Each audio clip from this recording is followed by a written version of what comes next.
የአማራ ክልል መንግስት መፍረሱ ተረጋግጧል። ፋኖ ክልሉን በመረከብ ላይ ነው። መረጃውን ይዘናል። ዘመቻ አንድነት ተጠናክሯል። አስደናቂ ጀብዶች ተመዝግበዋል። የውጊያ ግንባር መረጃዎች ደርሰዋል። መንግስት ወታደሮችን በብሔር አስሯል። ከባድ ውጥረት ፈጥሯል። ዝርዝሩን ይዘናል። የምስራቅ አፍሪካ ቀጠና ሌላ ስጋት ገጥሞታል። የጦርነት ዋዜማ ላይ ነው ተብሏል። በቆይታችን እንመለከተዋለን። ሰላም ጤና ፍቅር በያላችሁበት ይድረሳችሁ። ውድ የብላክ ላየን ሚዲያ ቤተሰቦቻችን ብትሰሟቸው እናንተን ይመጥናሉ ብለን ያዘጋጀናቸውን እነዚህንና መሰል መረጃዎች እንደሚከተለው በዝርዝር ይዘን ስንቀርብ የሚባክኑ ደቂቃዎች እንደማይኖሩ በመተማመን ነው። አብራችሁን ቆዩ። በዘመቻ አንድነት በባህር ዳር የሚገኘው ራሱን የአማራ ክልል የጸጥታ መዋቅር ብሎ የሚጠራ ተቋም በይፋ ፈርሷል ተብሏል። የዘመቻ አንድነትን ያወጁት የአማራ ፋኖ አደረጃጀቶች የህዝብ ግንኙነት መምሪያ ወቅታዊ ጉዳዮች ላይ መግለጫ ሰጥቷል። እንደሚታወቀው አገዛዙ የአማራ ህዝብ ከምድረገጽና ከታሪክ ማህደር ለማጥፋትና ለመፋቅ ሀገሪቱ አለኝ የሚለውን የአየር ኃይል ሜካናይዝድ እግረኛና በሀገሪቱ በመስራት ላይ የነበሩ ሜጋ ፕሮጀክቶችን ጭምር በማጠፍ የሀገሪቱን በጀት ሙሉ በሙሉ ለጦርነቱ በመመደብና በመጠቀም በህዝባችን ላይ ይፋዊ ጦርነት አውጆ ሲንቀሳቀስ 2 ዓመት ሞልቶታል ብሏል መግለጫው። ህዝባችንም ከራሱ ከአብራኩ በወጡ ሀቀኛ ልጆቹ በፋኖ አደረጃጀት እየተመራ ያለ አንዳች ድካምና መሰላቸት በመፋለም በክልሉ የአማራ ህዝብ ታሪካዊ ጠላት የሆነውን የብልጽግና መዋቅር የፓርቲው አሽከር የሆነውን የጸጥታ መዋቅር የፖሊስ፣ የሚሊሻ፣ የሰላም አስከባሪና ሌሎችም የጸጥታ ተቋማትን እንዲሁም አገዛዙን ስልታዊ በሆነ መንገድ ሲያገለግል የነበረውን የስም መንግስታዊ መዋቅር ሙሉ ለሙሉ በማፍረስ አገዛዙን ከአማራ ህዝብ ጋር ያለውን ግንኙነት ተመልሶ መቀጠል እንዳይቻል አድርገን ቆርጠነዋል። የክልሉን 90% በላይ የሚሆንን መዋቅር በመቆጣጠር የማስተዳደር ስራው እየተፈጸመ ይገኛል ብለዋል። እውነታው ይህ ሆኖ ሳለ አገዛዙ የአማራን ክልል ከፋኖ ነጠልኩ፣ ሰላም ነው፣ አሸነፍኩ እያለ በውሸት ማደናቆሪያ ማሽኖች በሆኑት የመገናኛ ዘዴዎቹ ኢትዮጵያውያንንና ዓለም አቀፍ ማህበረሰቡን እያወናበደ እንደሆነም ገልጸዋል። ከሰሞኑም የአማራ ፋኖ አደረጃጀቶች ማለትም የአማራ ፋኖ በወሎ ቤተ አማራ፣ የአማራ ፋኖ በጎጃም፣ የአማራ ፋኖ አንድነት በጎንደርና የአማራ ፋኖ በሸዋ የአገዛዙን የውሸት ካብ ቀዳዶ እርቃኑን በማስቀረት ለኢትዮጵያውያንና ለዓለም አቀፉ ማህበረሰብ ለማሳየት የመጨረሻው ጠርዝ ላይ መሆኑን ግልጽ ለማድረግ ዘመቻ አንድነትን በማወጅ አገዛዙን በበርካታ የስርዓቱ አገልጋዮች ላይ እርምጃ እየወሰድን እንገኛለን ነው ያለው። አገዛዙ የጸጥታ ኃይላችን ከመቼውም ጊዜ በላይ ጠንክሯል፣ ፋኖ ተበትኗል የሚለውን የሐሰት ፕሮፓጋንዳ በዘመቻ አንድነት ውሃ በልቶታል። የአማራ ክልል የጸጥታ መዋቅር ሙሉ ለሙሉ ፈርሷል።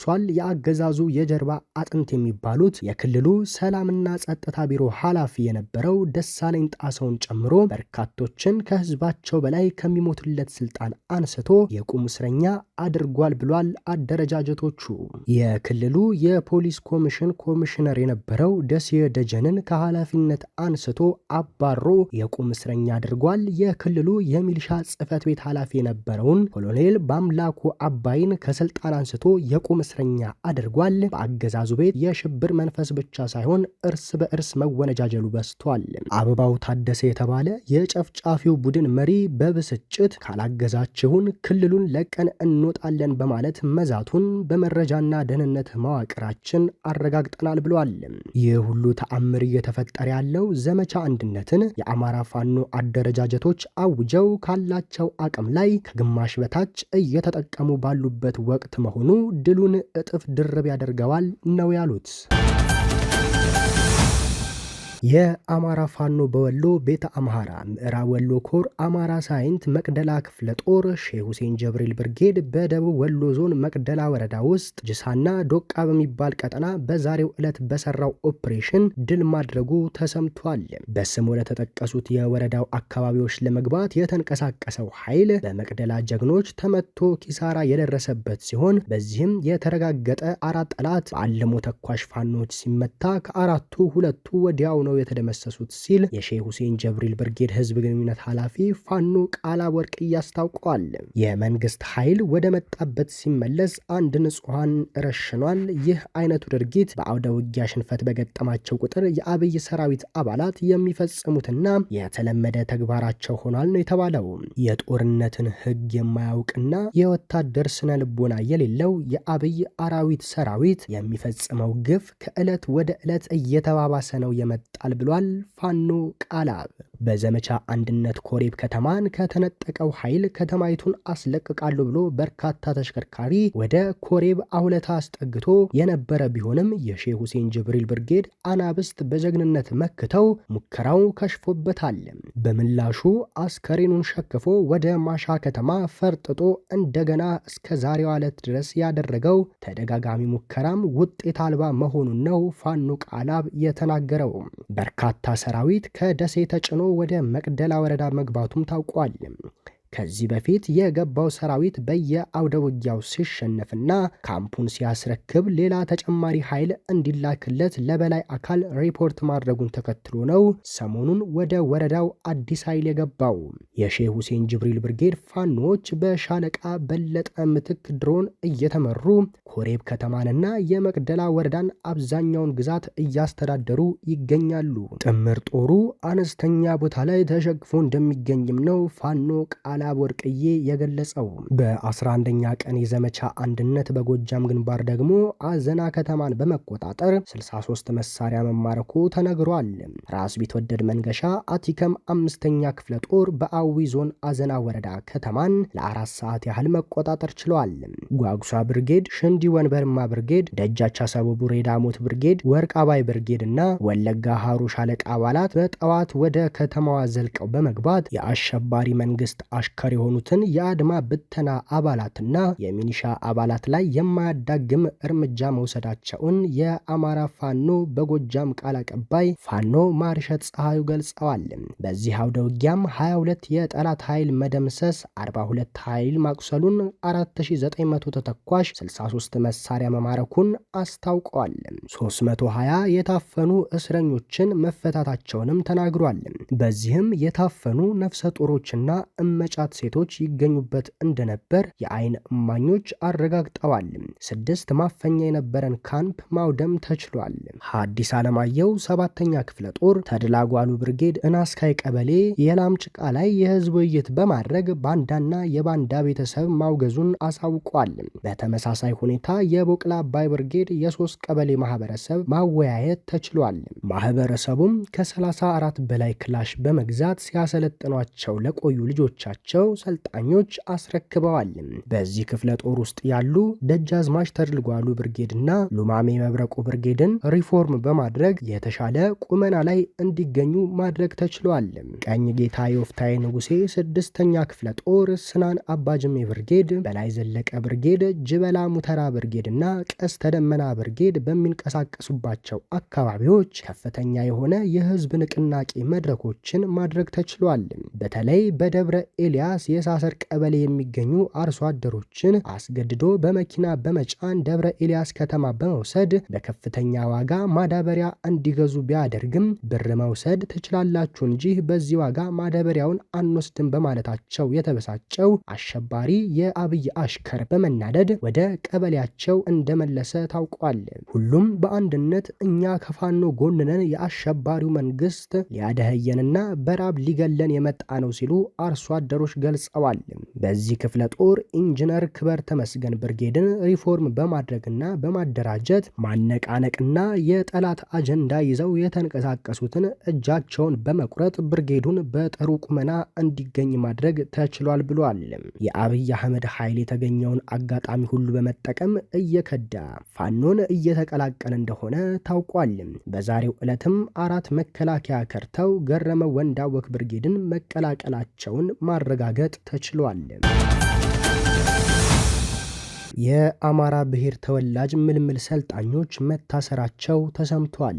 በሁርሶ፣ በብር ሸለቆ፣ በጦላይና በብላቴ የኮማንዶና አየር ወለድ እዝ ወታደራዊ ማሰልጠኛዎች በየአካባቢው መስተዳድር ታፍሰውና ተታለው የገቡ ብዛት ያላቸው የአማራ ብሔር ተወላጅ ሰልጣኞች ከመመረቂያ ቀናቸው በፊት በተሳሳተ ግምገማ ለእስር መዳረጋቸው ምንጮች ጠቁመዋል። የውትድርና ስልጠና ከወሰዳችሁ በኋላ ከሰራዊቱ በመጥፋት ፋኖን ለማጠንከር በድብቅ የገባችሁ ናችሁ በሚል የሴራ ምክንያት ነው የአማራ ተወላጅ ሰልጣኞችን ለእስር ዳርገው እያሰቃያቸው ያሉ ሲሉ መረጃው ደርሶናል። የወደፊት የኢትዮጵያ ጄኔራሎች ናቸው በሚል በየአካባቢው የሰበሰባቸውን ታዳጊዎች ላለፉት ወራት በስልጠና ላይ ቢያቆያቸውም ከማጠቃለያ ግምገማ በኋላ በሌሊት ለብቻቸው በማሰባሰብ በየማሰልጠኛዎቹ በተለምዶ ዋጣው ተብለው በሚታወቁ ድብቅ የማሰቃያ እስር ቤቶች በድብደባና በስቃይ ላይ እንደሚገኙ ተጠቁሟል። ከአማራ ተፈጥረው ህዝባቸውን እያስጨረሱ የሚገኙት የመከላከያ ዘመቻ ዋና መምሪያ ኃላፊ ሌተናል ጀነራል በላይ ስዩም፣ የጎጃም ኮማንድ ፖስት ሰብሳቢ ሜጀር ጀነራል አዳምነህ መንግስቴና ሌሎች የጦርነት ነጋዴ ሀብታም ጀነራሎች በተገኙበት የሁርሶ ኮንቲጀንት ማሰልጠኛ ትምህርት ቤት በለብ ያሰለጠናቸውን ተረኛ የጦርነት ማገዶ ታዳጊ ወታደሮችን በዛሬው ዕለት አስመርቋል። ተመራቂ ወታደሮቹ በየደረጃቸው ባሉ የወረዳ የቀበሌ አመራሮች አማካኝነት ከእርሻ ጣቢያዎች፣ ከየመዝናኛ ማዕከላቱ፣ ከትምህርት ተቋማት፣ ከየስራ ቦታቸው በኮታ በግዴታ እየታፈሱ የገቡና እድሜያቸውም ከ15 የማይበልጥ መሆናቸውም ታውቋል። በአሁኑ ጊዜ በአጣብቂኝ ውስጥ የሚገኘው ፋሽስታዊው የብልጽግና አገዛዝ በየማሰልጠኛዎች ታዳጊዎችን በማሰልጠን ላይ ሲሆን ይኸው የምረቃ ስነ ስርዓት በቀጣዮቹ ቀናት በጦላይ የበታች ሱም ማሰልጠኛ ትምህርት ቤት፣ በብር ሸለቆ መሰረታዊ ውትድርና ማሰልጠኛ ትምህርት ቤት የሚካሄድ እንደሆነ የመረጃ ምንጮች አድርሰዋል። በሌላ መረጃ የአፍሪካ ቀንድ ሀገሯ ሶማሊያ አሜሪካ በብቸኝነት የምትቆጣጠራቸው ስልታዊ ወደቦችና የጦር ሰፈሮችን ለመስጠት ሀሳብ ማቅረቧ ተነግሯል። የሶማሊያው ፕሬዝዳንት ሐሰን ሼክ መሐመድ ለአሜሪካ አቻቸው ዶናልድ ትራምፕ በጻፉትና ሮይተርስ መመልከቱን በገለጸበት ደብዳቤ ላይ ነው አሜሪካ በብቸኝነት ልትቆጣጠራቸው የሚችሉ የጦር ሰፈሮችና ወደቦች በአማራጭነት ቀርበዋል። ጉዳዩን በሚያውቁ የቀጠናው ዲፕሎማት ትክክለኛነቱ መረጋገጡን የዜና ወኪሉ የገለጸው ደብዳቤ የተጻፈው መጋቢት 7 ቀን 2017 ዓመተ ምህረት ነው። ፕሬዝዳንቱ አሜሪካ በብቸኝነት እንድትቆጣጠራቸው ያቀረቡላቸው ባሊዶግሉና በርበራን በጦር ሰፈርነት እንዲሁም የበርበራና ቦሳሶ ወደቦችን ነው። አሜሪካ በሶማሊያና በቀጠናው የሚገኙ ጽንፈኛ ታጣቂዎችን ስጋት ለመመከት በአፍሪካ ቀንድ ጠንካራ ወታደራዊ ይዞታን ያስገኝላታል ተብሏል። እነዚህ ስልታዊ ይዞታዎች አሜሪካ በቀጠናው የምታደርገው ተሳትፎ የማጠናከር እድል ይሰጣሉ።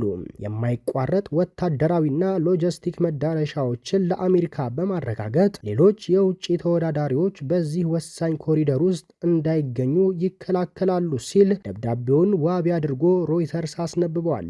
ባሊዶግል ከዋና ከተማይቱ ሞቃዲሾ በስተሰሜን ምዕራብ በ90 ኪሎ ሜትር ርቀት ላይ የምትገኝ ሲሆን የቦሳሶ ወደብ ከፊል ራስ ገዝ በሆነችው ፑንትላንድ ትገኛለች። ሶማሊያ ለአሜሪካ በብቸኝነት እንደ ጦር ሰፈር እንድትጠቀምበትና በወደብነት እንድትቆጣጠር ካቀረበችው ውስጥ የበርበራ ወደብ አንዱ ነው። በርበራ ራሷን በነፃ አገርነት ባወጀችው ሶማሊላንድ የሚገኝ ሲሆን የሶማሊያ እርምጃ ሁኔታውን ወደ ግጭት ሊያደርገው እንደሚችል ይጠበቃል። ይህን የበርበራ ወደብን አስመልክቶ ሮይተርስ ጥያቄ ያቀረበላቸው የሶማሊላንድ የውጭ ጉዳይ ሚኒስትር አብዲራሃም ዳሂር አደን የምን ትብብር ነው? አሜሪካ ይህንን ሶማሊያ የተባለ የተበላሸ አገዛዝን ተስፋ ቆርጣበታለች። አሜሪካ ለዓለም ሰላማዊ የተረጋጋና ዲሞክራሲያዊ የሰፈነባት አገር መሆኗን ካሳየችው ሶማሊላንድ ጋር ለመደራደር ዝግጁ ናት የሚል ምላሽ ሰጥተዋል። አሜሪካ ደደብ አይደለችም። በርበራ ወደብን በተመለከተ ከማን ጋር መነጋገር እንዳለባቸው ያውቃሉ ሲሉ አክለዋል። በባይደን አስተዳደር ወቅት የዩኤስ የአፍሪካ ኮማንድ አዛዥን ጨምሮ ከፍተኛ የአሜሪካ ባለስልጣናት የበርበራ ወደብን ጎብኝተዋል። በኋላ ላይ ለአሜሪካ የጠፈር መንኮራኩሮች ድንገተኛ ማረፊያ ተብሎ መለየቱም ተነግሯል። ከ3 ዓመታት በፊት የአሜሪካ የመከላከያ አውቶራይዜሽን አክት ተብሎ የሚጠራው የጸጥታ ትብብርን በማጎልበት ለጠንካራ ዲፕሎማሲያዊና ኢኮኖሚያዊ ግንኙነት መንገድ ይከፍታል በሚል ሶማሌላንድ እንድትካተት ተሻሽሏል።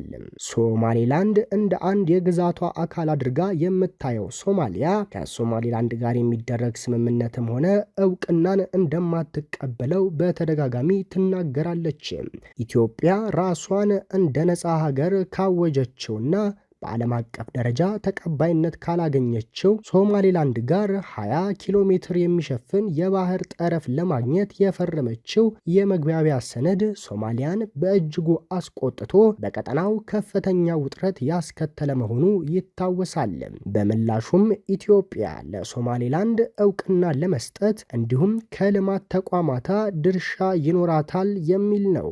ሶማሊያና ኢትዮጵያ የዲፕሎማሲያዊ ግንኙነታቸውን ያቋረጠ ቁርሾ ውስጥ ከገቡ በኋላ በቱርክ አደራዳሪነት ስምምነት ላይ መድረሳቸው ይታወሳል።